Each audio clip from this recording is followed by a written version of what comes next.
this fellow right here, this guy, he comes up to you at these different events and asks very pertinent questions, and you don't expect a question of any depth at some of these functions. You expect people to ask you about some of the work you've done in films, but he always asks questions about world events and policies and different different things that are close to my heart, and gets sometimes very surprising and strong results. So I'm very grateful for him. And we're very grateful for you speaking out on behalf of the important issues of saving Western society. Right.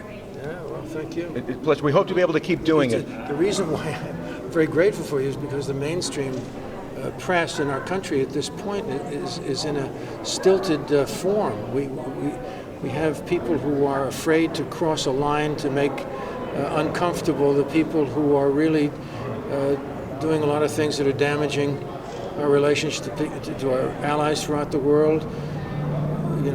Setting certain policies in process that are really endangering us, endangering our Constitution, our moral, columns. So anyway, it's very, very important to speak out. You've been thanked by the Jews in the settlements, those settlement communities. God bless those guys. God bless them. You see, let me just say this about Israel. There's been so much. There's been so many lies put forth in order to demonize the Jewish state, and it's just simple anti-Semitism, in the main, and no one answers those lies. This whole idea that this state came to be because of the Holocaust is a lie. This state came to be because people came to the understanding that this land, and of course Judaism, the Jewish people and the land are one. And it's always been, and for the last 1,000 years since they were exiled from that land, they've been saying in every prayer, tomorrow in Jerusalem. So this was a return to their homeland that was in process in the 20th century. And of course there was a lot of, when Lord Balfour in Great Britain came up with this idea that they must return to their homeland, many people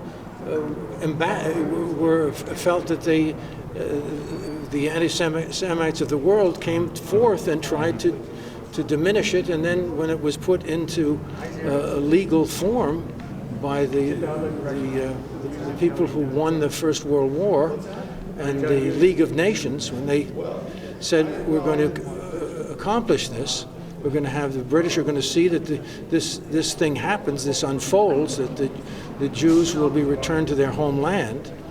There were lots of battles, but since that time,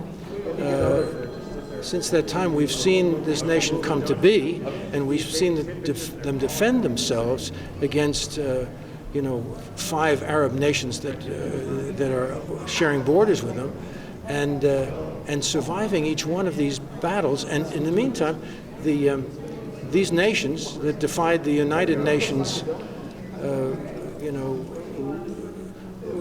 bringing to be this Jewish state, were not held accountable. So right down to this present time, there has been violence against these people and their land, and everyone lets it go. They let it go, and they don't counteract the lies in a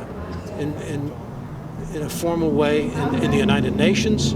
Even now in our government, we don't say, "Hey, wait a minute, this is all baloney, fellas. Let's fix this. Let's put sanity back, and let's give these people finally their land, and find a way to be nurtured by this great state, and find a way to appreciate the nurturing that it's giving us." I mean, they're giving us so much in medical advances, so much in just political understandings, so much in terms of our information about that we require for our own security militarily. There's such a benefit to the United States. So anyway, I would like to see us appreciate the Jewish people. I find